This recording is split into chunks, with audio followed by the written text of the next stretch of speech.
Some people in Athens would not know whether Abuja is a flower, a fruit, or a city.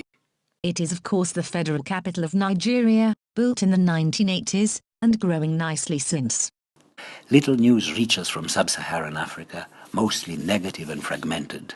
They reinforce the established stereotypes and preconceptions.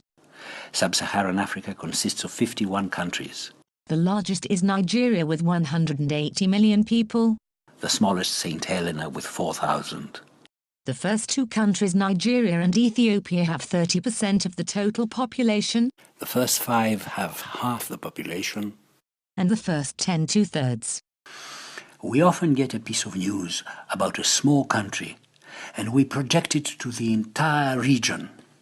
Ebola is a typical example. The epidemic hit 3 small countries. Together they have 2.5% of the total population of the subcontinent. But Ebola was seen as a Pan-African epidemic. Tourists and businessmen cancelled trips to destinations thousands of kilometers away, fearing the deadly virus. In the same way, a military coup takes place in a small country, and we think the entire SSA is run by dictators. The 10 largest countries that have 2/3 of the population of Sub-Saharan Africa have elected governments. They are democracies. Some of them are weak democracies, with serious faults and deficiencies, but they are not dictatorships. Their governments were not born out of a military coup. SSA, Sub-Saharan Africa, Black Africa, is going well, going much better than it did 20 or 40 years ago. The images and impressions we all have in our minds come from a previous phase. Peace and development have been absent from Sub-Saharan Africa for a long time. Great progress has been made recently on both fronts. There are still many conflicts. In Nigeria, Boko Haram and its persecutors are said to have killed 15,000 people in the last few years. These are terrible numbers. They are nevertheless insignificant compared to what happened in the past. There is a geometrical difference between today and the 1980s or 90s. Thousands instead of millions. Peace has made spectacular progress. Today's conflicts concern smaller populations and are less intense. The typical Sub-Saharan Africans of today are not fighting some war. They are at home, or at their work, they bring up their children peacefully, and their countries are making good progress. They are as far and as untouched by the tragedies that afflict specific areas as we are. For a few decades after the end of colonial rule, the economic condition of Sub-Saharan Africa was getting worse. This trend changes around the year 2000. Sub-Saharan Africa enters a phase of stabilization and growth. It remains to this day the poorest region of the world. But the distance from the so-called First World is diminishing instead of increasing. This has to do with the crisis in the First World, but also with fast growth in SSA. Europe has recently had 0 or negative growth. Some Sub-Saharan economies are growing at 7, 8 or 10% per year. The IMF projects an average rate of growth for the entire region of 5% per year. Such was the strength of a recent building boom in Angola, that 100,000 Portuguese emigrated there. We are of course talking about very poor countries. 90% of the population of the Democratic Republic of Congo have no electricity. However, the construction of a 3rd dam on the River Congo, which is expected to start in 2016, will provide electricity to South African factories and the mines of Katanga and to a few million citizens. It is part of a series of dams that one day may provide electricity to 1/2 of SSA and be connected to Europe. Electricity will transform the Congo and the entire continent. Is the current growth just and equal for all? No. Not between countries and not within them. Per capita GDP, 2013. $400, 1,200, 2,600, 11,500, 23,600, 55,400. Notice the scale of inequality between countries. Norway has more than twice the per capita product of Greece. Tanzania has 3 times the per capita product of Congo-Kinshasa. Nigeria 6.5 times. And South Africa 29 times. Let's get rid of the idea that all countries of Black Africa, are more or less the same. all European countries are more or less the same. All sub-Saharan countries Have a section of their population in extreme poverty that simply doesn't exist in Europe. and this means hunger, disease, illiteracy. There is, however, progress. On a global scale, progress in the last 30 years has been spectacular. The percentage of the very poor that have been living on less than €1 a day was more than 40% of the total population of the planet in 1981. And has dropped to less than 20% by 2008. However, this global trend hides important regional differences. This diagram by the World Bank shows more detail. This is Eastern Asia, which contains China. It started with nearly 80% of its population in extreme poverty in 1981. And dropped to less than 20% by 2008. This is Sub-Saharan Africa. It was in a better condition than China in 1981. The percentage of poverty increased in the 1980s, stabilized in the 1990s, and is dropping since. The percentage, not the absolute figures, not yet. The latest figures show, unfortunately, that the number of hungry people is still rising in sub-Saharan Africa. From 176 million to 214. But the percentage of the hungry in the total population is dropping from 33 to 24%. From 1/3 to less than a quarter. This UN diagram shows maternal mortality per 100,000 births.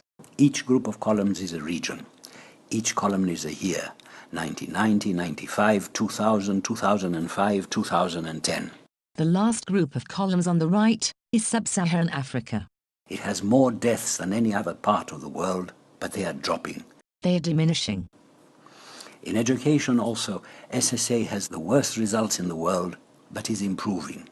In 1990, only 52% of children completed primary education. In 2010, 69%.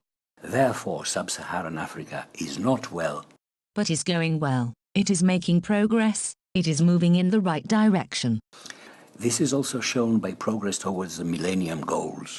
SSA will not achieve many of the Millennium Goals by 2015, but a little later. The overall delay of SSA has something to do with its very rapid population increase, as the spectacular successes of China have something to do with population control. SSA started with less than 200 million inhabitants in 1950, employed in the primary sector in the large majority, and is approaching today 1 billion inhabitants. For a long time, the annual increase in agricultural production was slower than the population increase, and many countries resorted to imports and to food aid. Today, food production is increasing faster than population. This FAO diagram shows the total increase in food production with the year 2000 as base year equal to 100. By 2012, total production had increased 45%. Per capita production only 11%.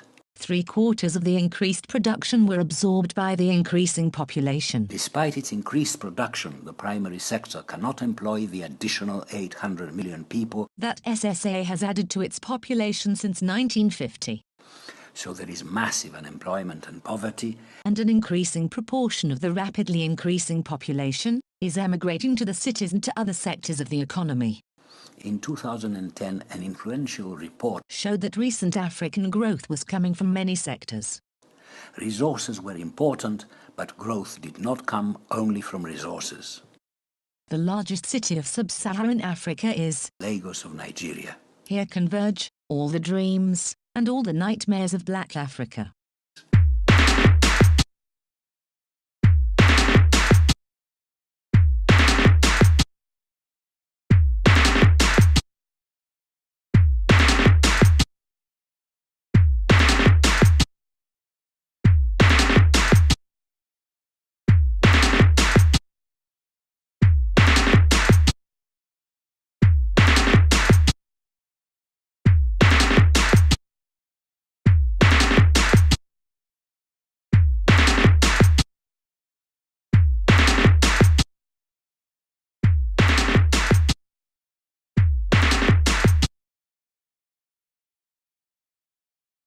Lagos of our dream is now. Nothing you're looking for that you cannot find here.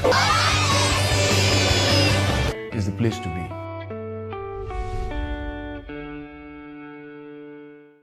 What are they saying? The city of our dreams. There is nothing you cannot find in Lagos.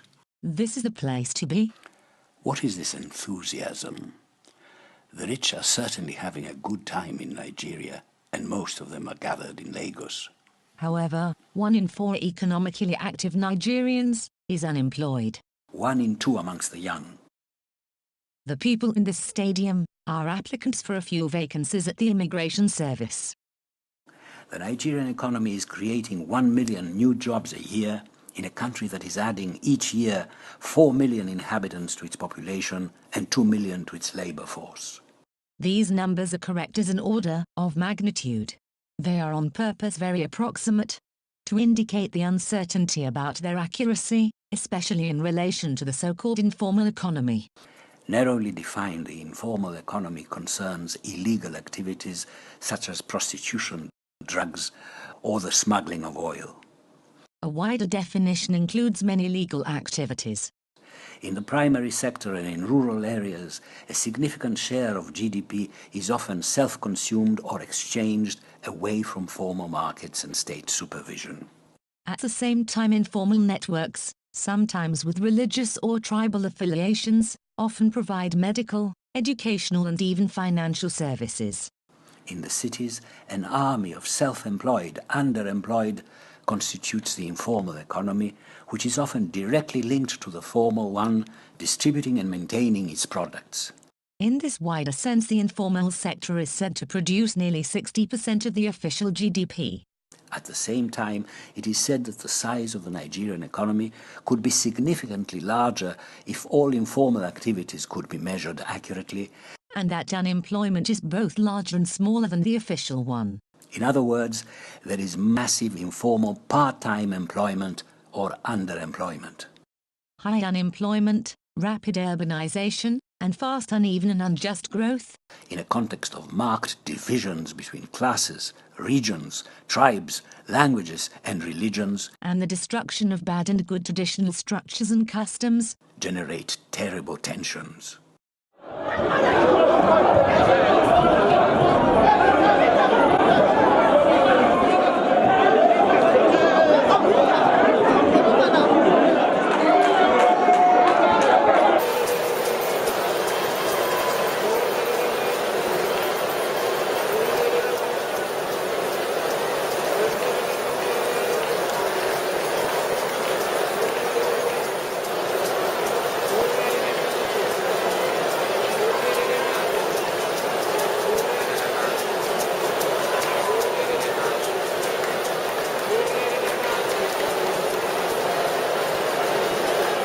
Now, then they compare us to Greece. My friend, Greece does not have cocoa. Greece does not have diamonds. Greece does not have gold. Greece does not have oil. So why are they comparing us to Greece? 100,000 naira. If they want to do like, if it is truly democracy of the people, by the people, for the people, then let the president show himself. Let him bring his salary to the minimum wage.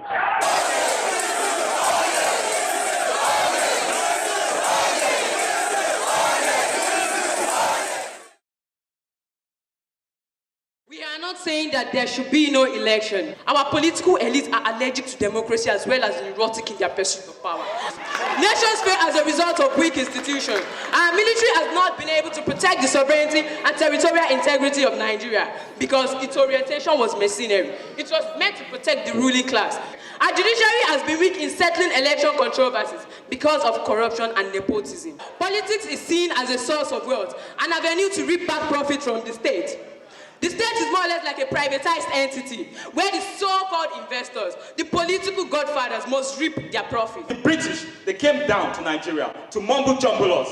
Now, when you try to bring people of different cultures and language and try to put them together as a nation, what you get is chaos. Boko Haram has become a household name in Nigeria. Hundreds of thousands of people in the north have been displaced, and there is no guarantee that they will get the opportunity to exercise their right to vote. Ethnic agitations, which seem to be the in thing in Nigeria today, do not necessarily mean that Nigeria will break up. Everybody wants to be heard.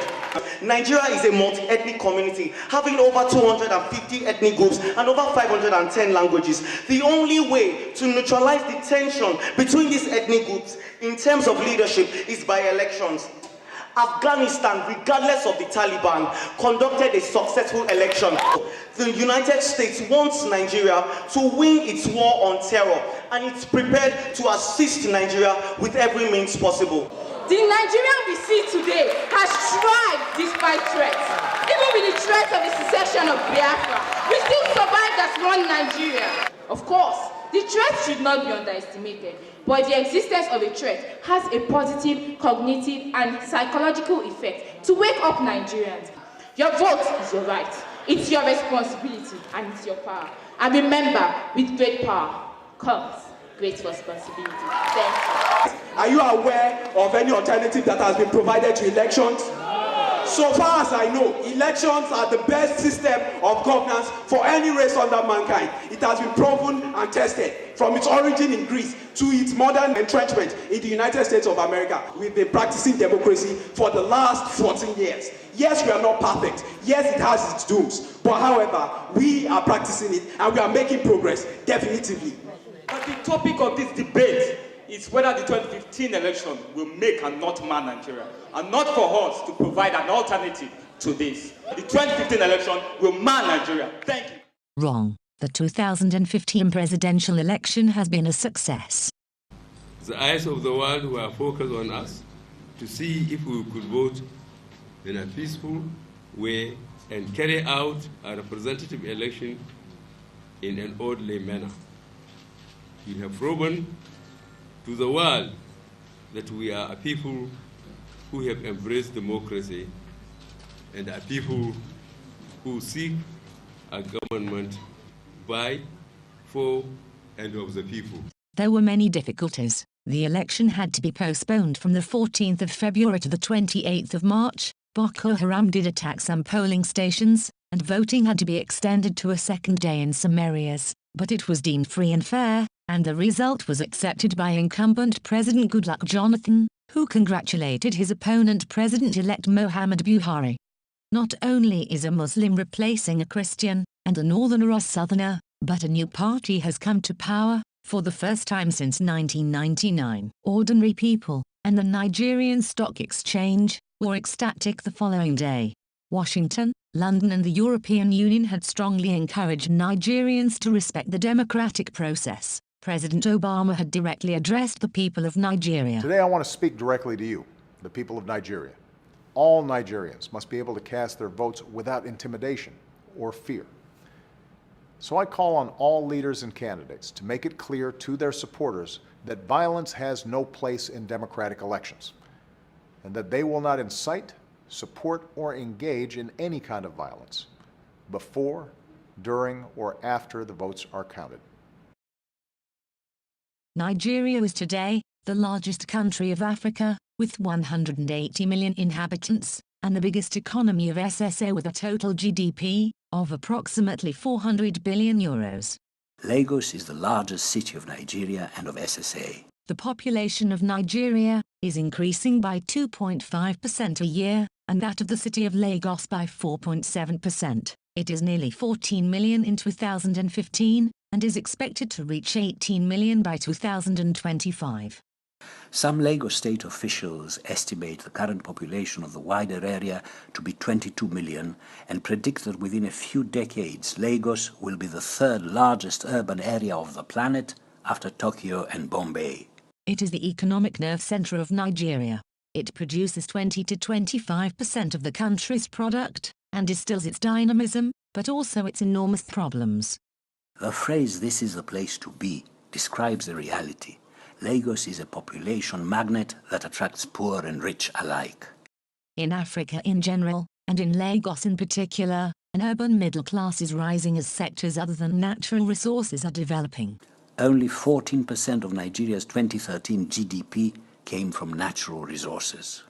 Nevertheless, Nigeria still has the characteristics of an underdeveloped country, with a large agricultural sector, little manufacturing, and significant exports of raw resources. If, however, rather than the sources of GDP, we examine the sources of GDP growth, we discern a restructuring of the Nigerian economy. Agriculture, with 22% of GDP, generated only 9% of growth, and resources with 14% of GDP, generated only 5% of growth. On the other hand, manufacturing, with 7% of GDP, contributed 14% of growth, and insurance, finance, and construction generated, each one of them, 7% of growth. And finally, trade, with 17% of GDP, gave 20% of growth. Within various, which also have a significant contribution to growth, a very small sector distinguishes itself with 1% of GDP and 4% of growth. Entertainment, which means mainly Nollywood, has explosive growth. However, even though the dependence of the Nigerian economy on oil, and of SSA more generally on natural resources, have declined, the dependence of government revenues remains high. 70% of the revenues of the budget of Nigeria, according to the Minister of Finance, come from oil. So the falling price of oil will hurt the Nigerian economy and will reduce its rate of growth. But it will not reverse it, as it often happened before the year 2000, when GDP was going up and down from year to year according to the price of oil. DHL announced recently that its fastest growing markets were in Africa. What does this tell us? It says that post offices have serious problems in Africa, but it also shows that a widening professional and business class needs better postal services and can pay for them.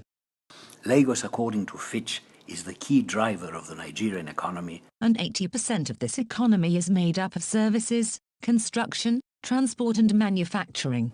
Who participates in this fast-growing modern economy? Very approximately, about 1/3 of the population of Lagos.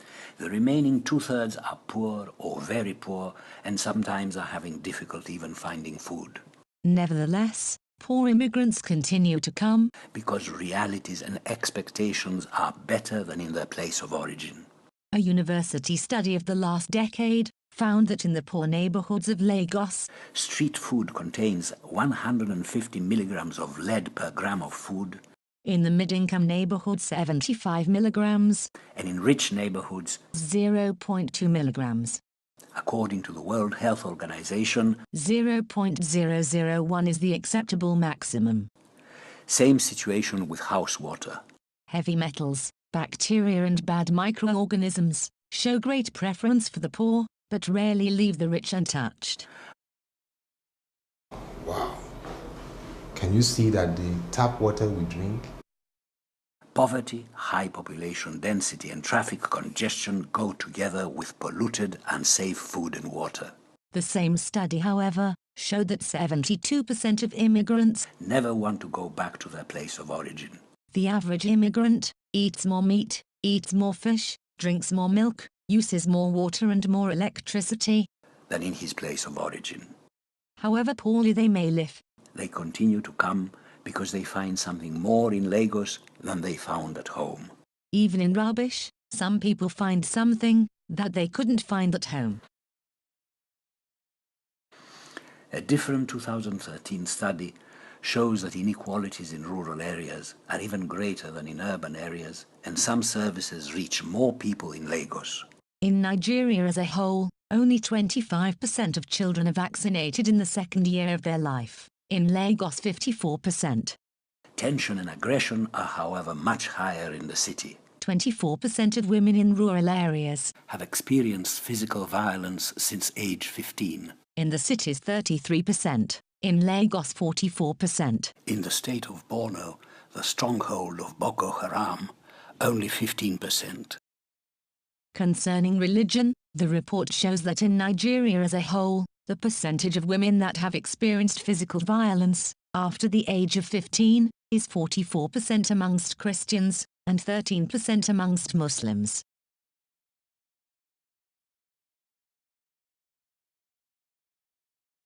US aid, UK aid, the UN Fund for Population Activities, and the National Population Commission of Nigeria have cooperated in this study.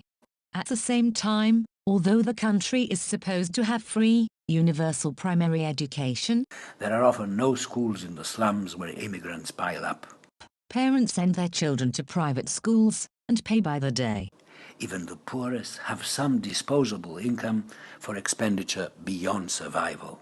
Some indicators show rapid progress across Nigeria. In 10 years, the use of insecticide-treated nets has spread from 2 to 50% of households. Female circumcision is dropping fast. 1/3 of women aged 45 to 49 years old have had it in their childhood. Only 15% of women, aged 15 to 19 years. 3/4 of urban households and half of rural households have access to improved water sources. The rest get their water from sources of unknown quality. 1/5 of urban households and 3/5 of rural households have primitive storage. That means they use the open countryside or a simple pit as toilet. The rest use modern toilets, sometimes private, otherwise shared. An urban majority and a rural minority have electricity. Television goes with electricity. A large proportion of the population is illiterate. More women than men. Many more in the villages than in the cities. Fewer in Lagos than in other cities. Far too many in Borno. Polygamy is an exception. In most households there is only one wife. Childhood mortality is much higher in rural areas. The percentage of undernourished children in rural areas is double that of urban areas. Nigeria defined in 2010 a poverty line which corresponds in purchasing power to €1 approximately. If someone's daily consumption is below €1, he cannot purchase the calories required to feed an average person. According to the 2013 household census, 1/3 of the population of Nigeria, that's 60 million people, live below this poverty line. Another 80 million live between €1 and €2. The remaining 40 million belong to the so-called middle class, as defined by the African Development Bank. They are not, of course, in the middle, but at the top of the social ladder, but it is assumed that anyone spending at least €2 a day belongs to the middle class. Out of those 40 million, 25 million spend between €2 and €3 a day. The remaining 15 million start at €3. That is €540 a month for a typical 6-member family. And extend to the stratosphere of grand luxury and private jets. Separate urban and rural curves show around 45% of the rural population in extreme poverty and around 15% of the urban. We can guesstimate the distribution of consumption between large sections of the population. This adds up to €95 billion. Let's say 100. Out of the 400 billion of the Nigerian GDP of 2013, 72% went to household consumption. That's 290 billion. Let's say 300. Out of those 300 billion, 100 were consumed by 92% of the population, by 165 million people. And 200 billion by 8% of the people, that is 15 million people. But even within this group of 15 million people, there is great inequality because the group has an average annual consumption of €13,000 but starts at €3 a day, which means 1,100 a year. Therefore, at the top of the top, a couple of million people are having a wild party. Which explains why Nigeria has a higher consumption of champagne than Russia or Brazil, and is considered a very dynamic market for luxury goods. Remember that we are not talking about income, but about consumption. And we are not talking about patrimoine or capital as defined by Piketty. Income inequality is certainly greater than consumption inequality. The poor spend all their income, they borrow, they beg, and they steal. The rich save income and accumulate capital. Thus rises the need and the ability for the famous or infamous Eco-Atlantic.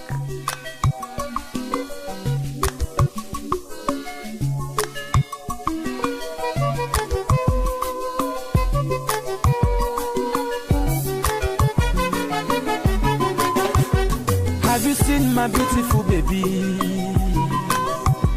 Have you seen my tomato baby? Oh, baby, suffer they cool me temper. Ada, baby na sugar future financial city of Africa. This, will be a landmark because 5 million square meters is not a joke. It's a whole city. New jobs, new opportunities, massive jobs. New privatized African city heralds climate apartheid. Nigeria's Echo Atlantic augurs how the super-rich will exploit the crisis of climate change to increase inequality and seal themselves off from its impacts. Behind the project, a politically connected financial empire and a slew of African and international banks. The Guardian states the obvious, the screaming class characteristics of this private and not privatized city, but misses a crucial dimension. They are investing in Lagos instead of New York or London. This is the news, not that the rich build for the rich. Echo Atlantic promises housing for 250,000 rich, 700,000 square meters of office space for multinationals, bankers and financiers, autonomous private water supply, sewerage, drainage and electricity, and 150,000 jobs for the inhabitants of the other Lagos. What is happening, though, to the other Lagos? There is much progress, and things are getting worse. What does this mean? What does this mean? Lagos adds 500,000 people to its population each year, with zero ability to pay taxes. The state authorities cannot cope. Lagos generates up to 10,000 metric cubes of rubbish a day. Only 40% is collected formally. The state has a housing program. The cheapest houses cost around €15,000. They are too expensive for most people. They deliver 200 houses per month, a drop in the ocean. Every month we can make 200 people homeowners if they can afford it. Lagos has a larger population than Greece. The state's annual budget is of the order of €2 billion. 1/30th of the budget of Greece. The federal budget, for a country of 180 million, is of the order of €20 billion. 1/3 of the budget of Greece. Notice, however, the relationship between current and capital expenditure. Half the state budget has actually been spent on capital expenditure, and a quarter of the national budget is also supposed to be spent on capital projects. Under such tight financial constraints, the state government encourages financiers to build their own city and proudly advertises its achievements in 2013, however inadequate they may be in comparison with existing needs. Roads, bridges, clinics, schools, a small energy plant, sewerage works that have reduced flooding, renovations that cause great pain. Informal construction and trade often create suffocating conditions in central nodes of the city. The state is obliged to intervene. They can neither compensate nor transfer the inhabitants and traders to some other location. They can only evict them and demolish the illegal structures. The tension is extreme and sometimes ends in tragedy.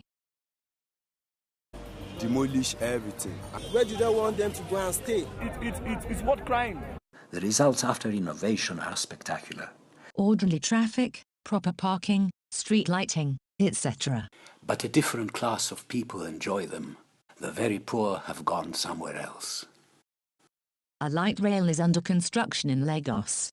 The first of 7 lines is due to be delivered within 2015. It is funded by the state government with a loan of $1 billion from the World Bank. The operation, together with the generation of electricity, the purchase and maintenance of the rolling stock, the signalling and the tickets, will be handed over to the private sector. A minority of citizens will benefit, those that live or work along its paths and can pay the ticket. This first line of this 7-line mass transport system perfectly symbolizes the rise of a middle class and a mass market. It is a minority today. It is expected to grow into a majority tomorrow. But let us return to the greater picture for a minute.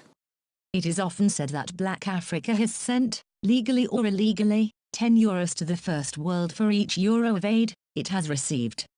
We do not have accurate data for these flows, especially the illegal ones, but many analysts have shown that Africa gives, does not receive aid. Up until World War I, countries like France or Britain, in fact, had a permanent trade deficit with respect to the rest of the world. The rest of the world was working for them, and this was fine because they were receiving capital income from the rest of the world that was much bigger than their trade deficit, so they were able not only to pay for their deficit, but to keep buying the rest of the world. You know, I think it would be a mistake to believe that this only belongs to the past. And, you know, we still have today the situation of entire countries, you know, including in Africa, of course, where national income is a lot less than domestic output, because a big part of domestic output goes abroad.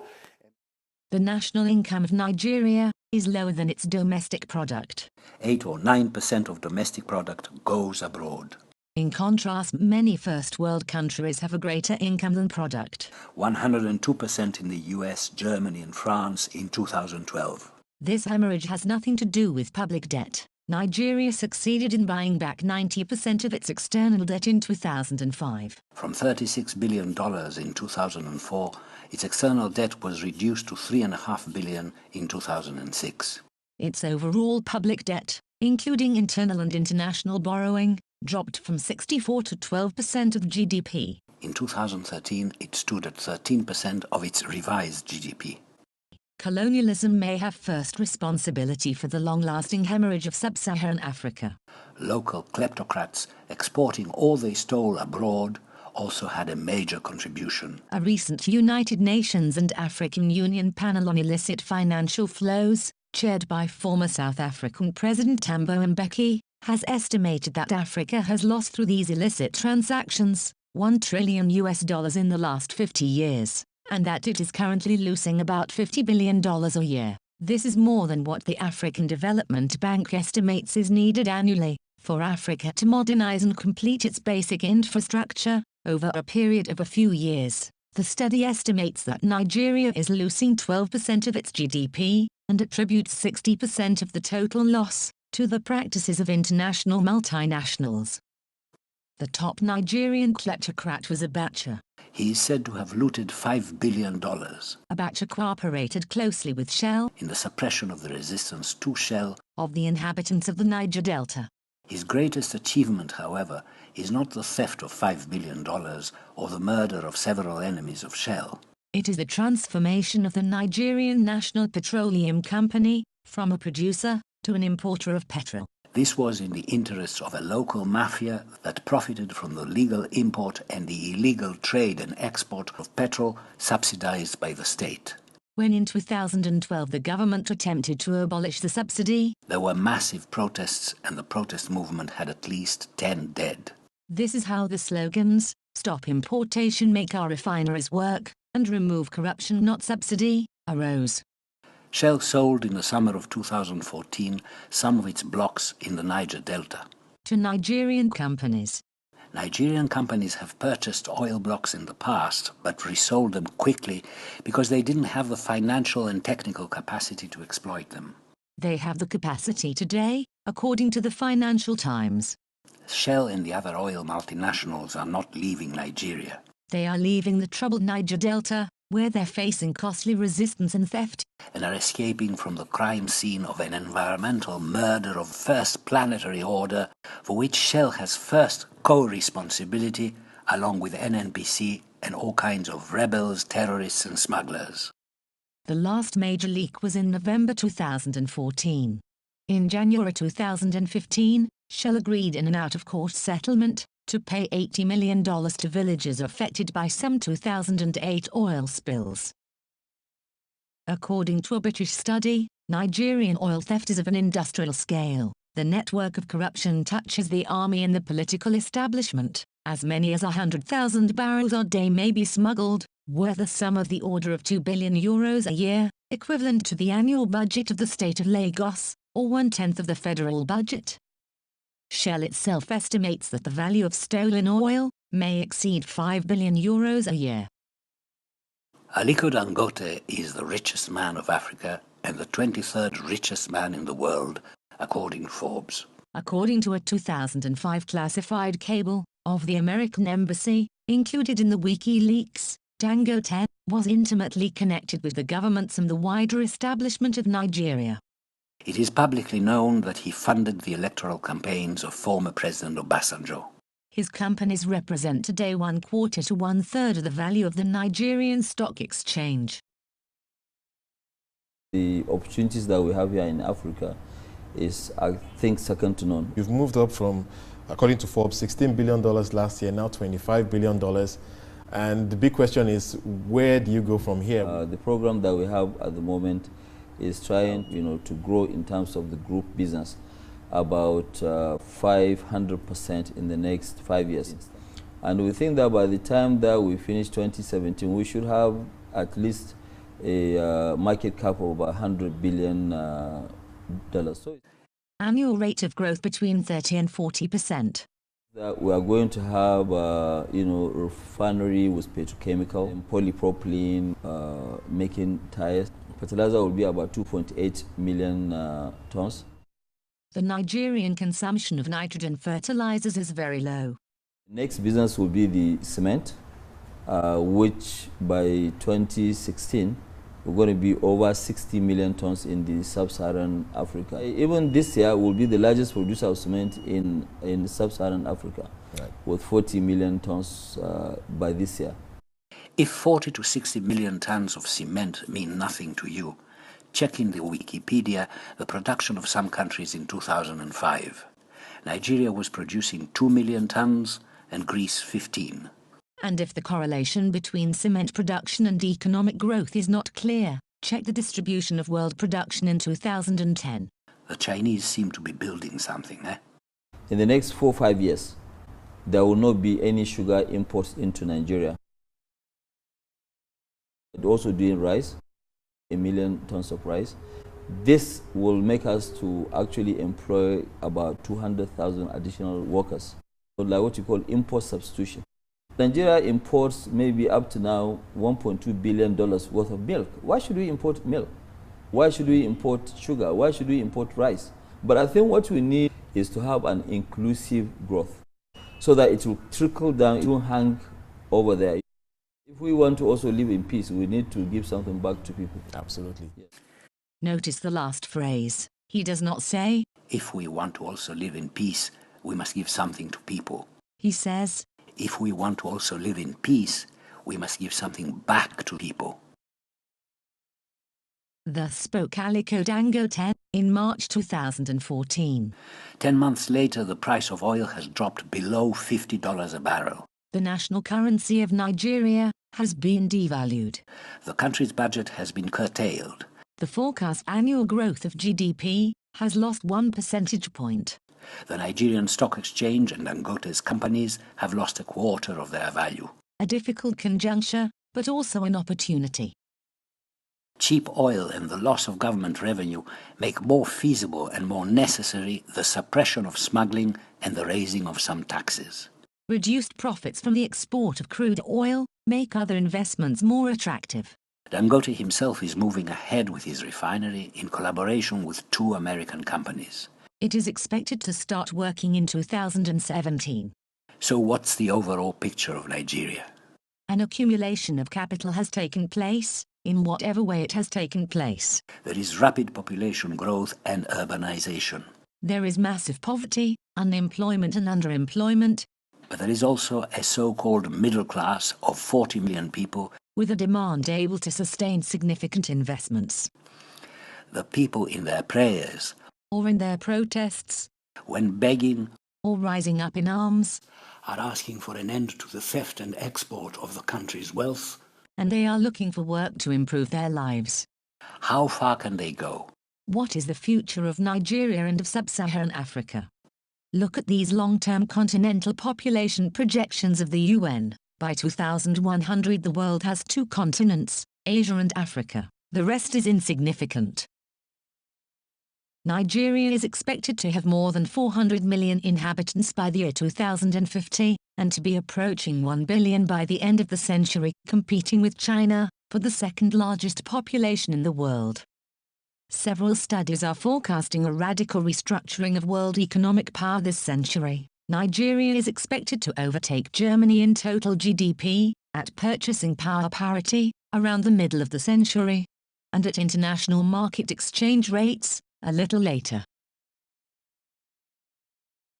In this forecast by British consultants PwC of total GDP in 2050, Nigeria is expected to have the fastest average rate of growth out of the 32 largest economies of today's world. This is Nigeria, this is Germany. Out of the 5.5 percentage points of Nigerian growth, 2.5 are due to population growth and 3 to growth of per capita GDP. In Germany, population growth is negative and the rise of per capita GDP exceeds the rise of total GDP. GDP is divided between fewer people.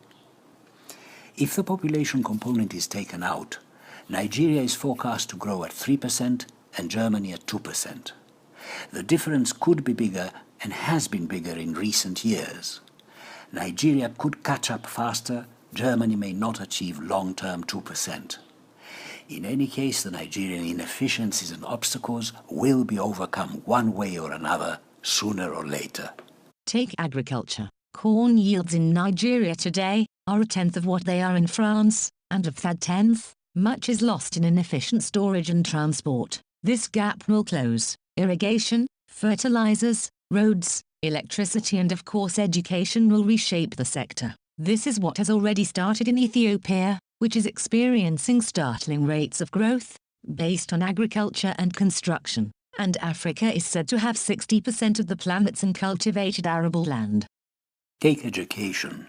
In most of sub-Saharan Africa, the majority of citizens do not speak at home the official language of their country. Children come out of 6 or even more years of schooling with difficulties of comprehension, reading and writing, because schools teach a foreign language, English, French or Portuguese. Electricity and television and urban tribal intermarriage will solve this problem within 1 or 2 generations. The official language will become the home language for many more people. Take management. Even a casual tourist notices the discipline and organization of Germany, the chaos of Nigeria. This gap will also close. Uninterrupted electricity supply and reliable transport improve precision and reliability. There is always a big difference between the first generation of peasants migrating to the cities and their children born in a city. Can Nigeria grow as fast as China? Probably not. It does not have a political agent like the Chinese Communist Party, a business spirit like that of the Chinese in Hong Kong, or a one-child policy. Its capital flows are at the mercy of the Fed and the so-called markets, and it is hemorrhaging earned or stolen capital to the first world. Nevertheless, the fundamentals are so strong that the country will somehow find its path. And as the economy takes off, international capital will rush to invest in Nigeria as it has done in China. Today China is Africa's largest trading partner, but Europe remains the largest foreign investor. Tomorrow may be different. Import substitution in agriculture, energy or construction, as envisaged by Dangote, is a first step. Exports other than raw materials will come later. The future of Nigeria and of sub-Saharan Africa is bright. They will catch up and their economic and geopolitical weight will multiply in the 21st century. The urban markets of Africa are expected to have twice the size of European markets, including Russia, by 2050 and 5 times by 2100. The largest markets will of course be in China, but the fastest growth and the fastest profits will be in countries like Nigeria.